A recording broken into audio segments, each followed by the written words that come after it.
Di dalam kekristenan kita bisa deskripsi ini sebagai roh pengejek, the spirit of mocking.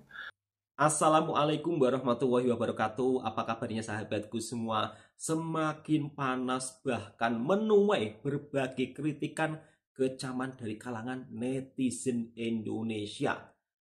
Kasus pendeta Gilbert dengan ceramahnya yang membuat candaan agama lain.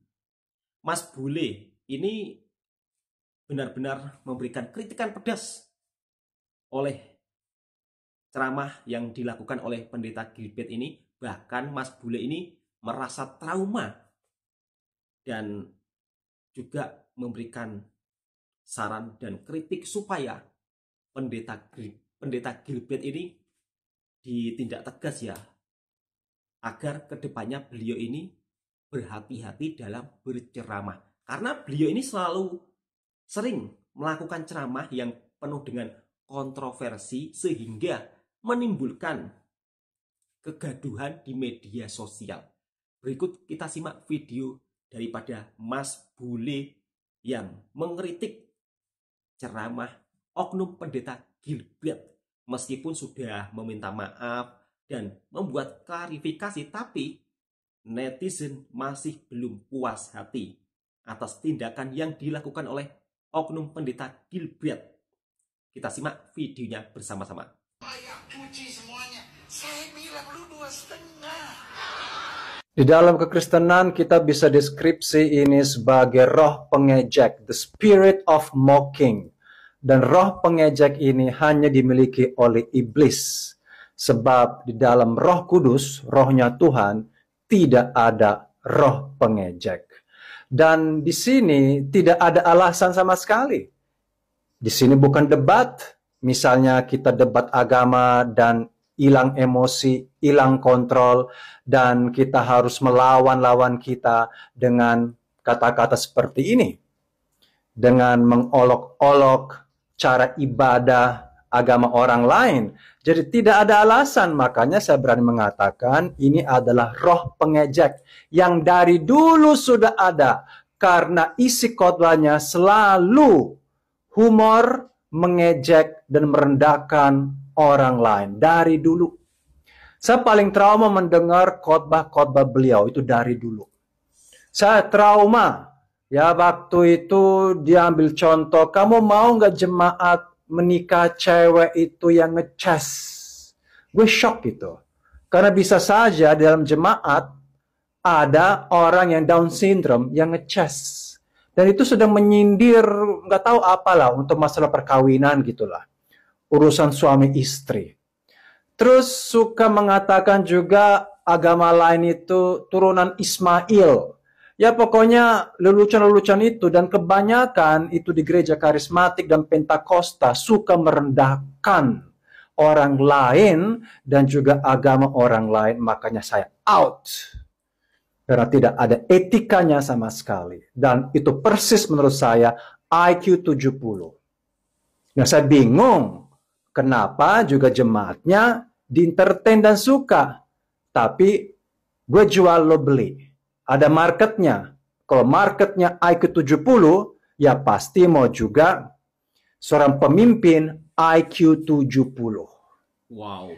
Saya tidak mengatakan bahwa kita harus serius terus, tapi semua ada batasnya di dalam berkhotbah.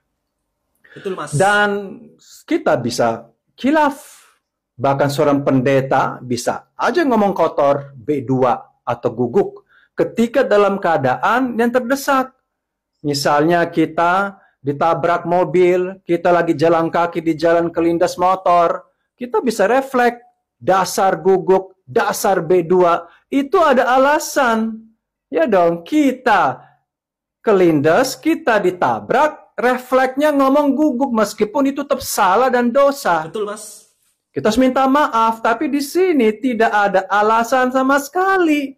Kita tidak di bawah tekanan. Itu dia. Kita lagi tidak berdebat sama oknum lawan agama yang lain. Dan kita lagi khotbah sendiri, ngoceh sendiri, untuk urusan perpuluhan, tapi ambil contoh-contoh dari agama lain yang sangat tidak pantas dan sangat tidak etis. Jadi saya menyimpulkan bahwa ini adalah roh pengejek.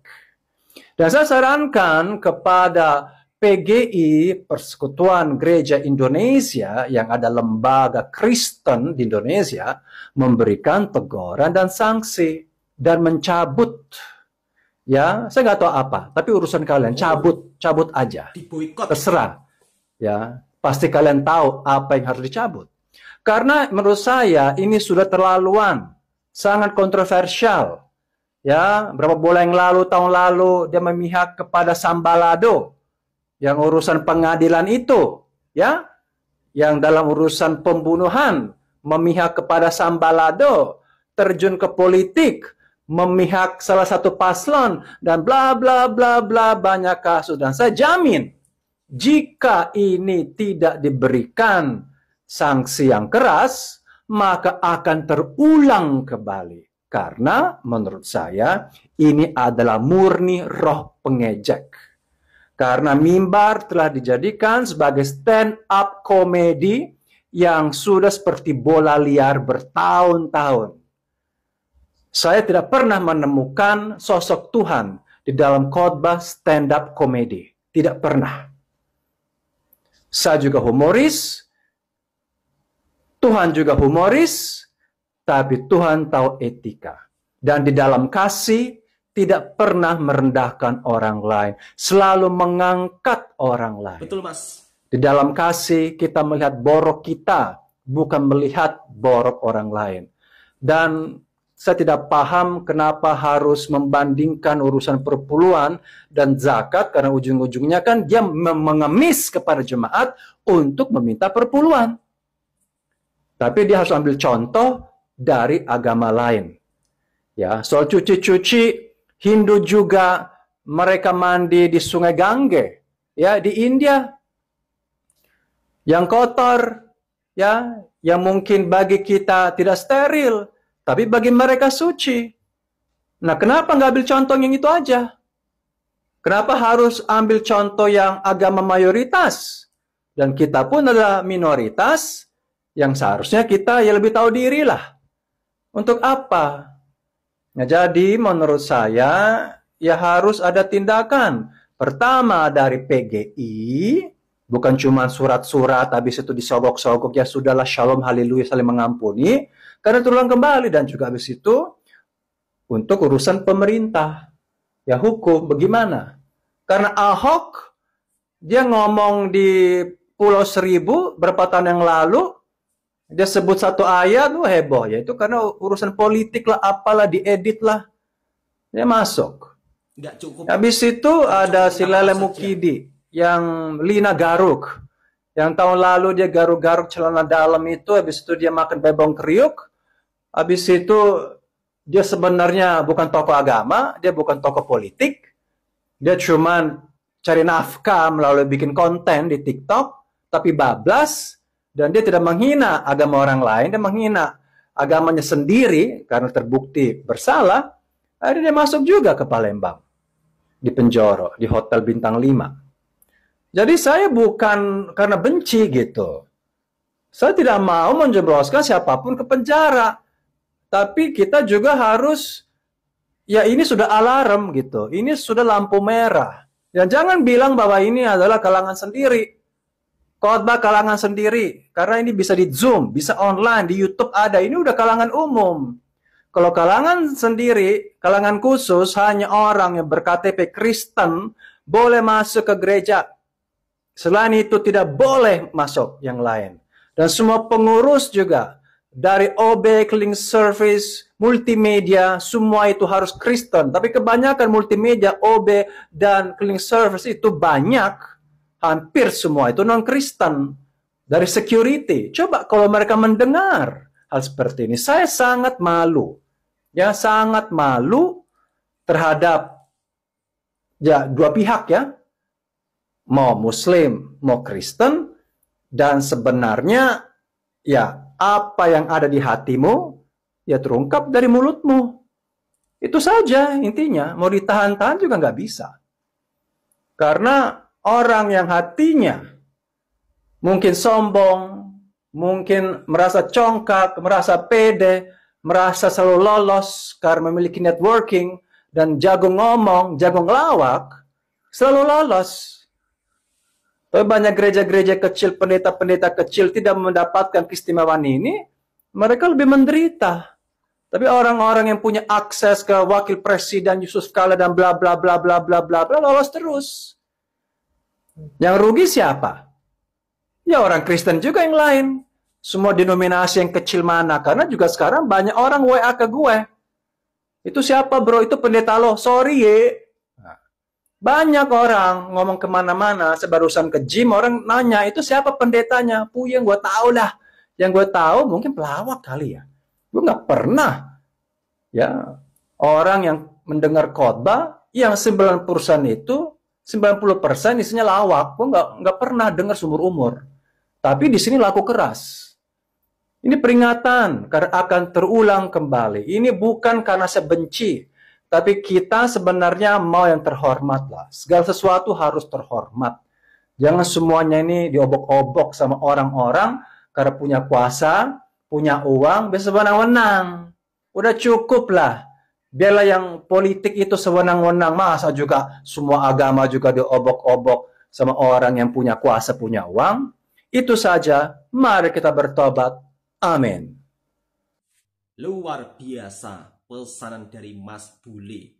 Beliau ini juga trauma dengan khotbah ceramah pendeta Gilbert ini ya. Dan Mas Bule ini juga mengecam atas tindakan beliau membuat bahan candaan di depan jemaahnya.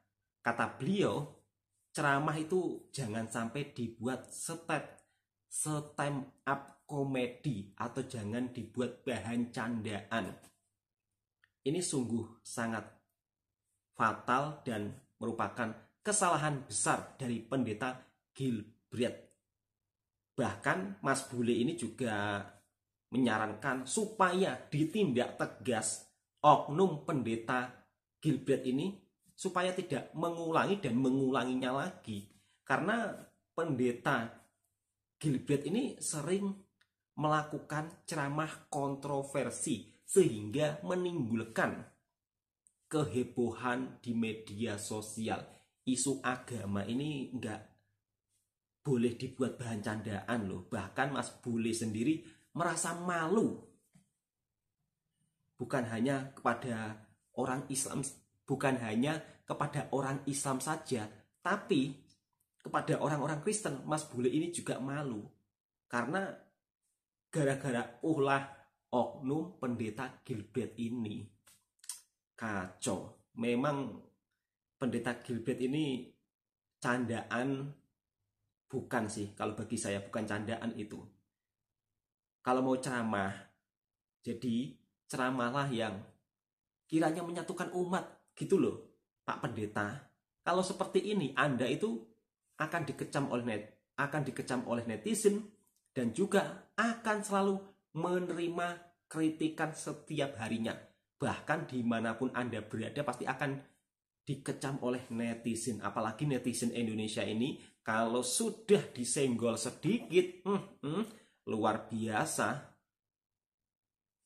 Dan tentunya atas kejadian dari kesalahan ceramah pendeta Gilbert ini, mari kita jadikan pelajaran ke depannya agar kita selalu berhati-hati dalam berbicara.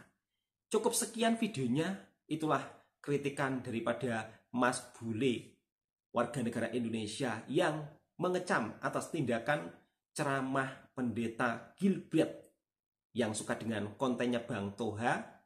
Silahkan tekan tombol merahnya, subscribe, komen, dan bagikan ke sahabat-sahabat Anda semua.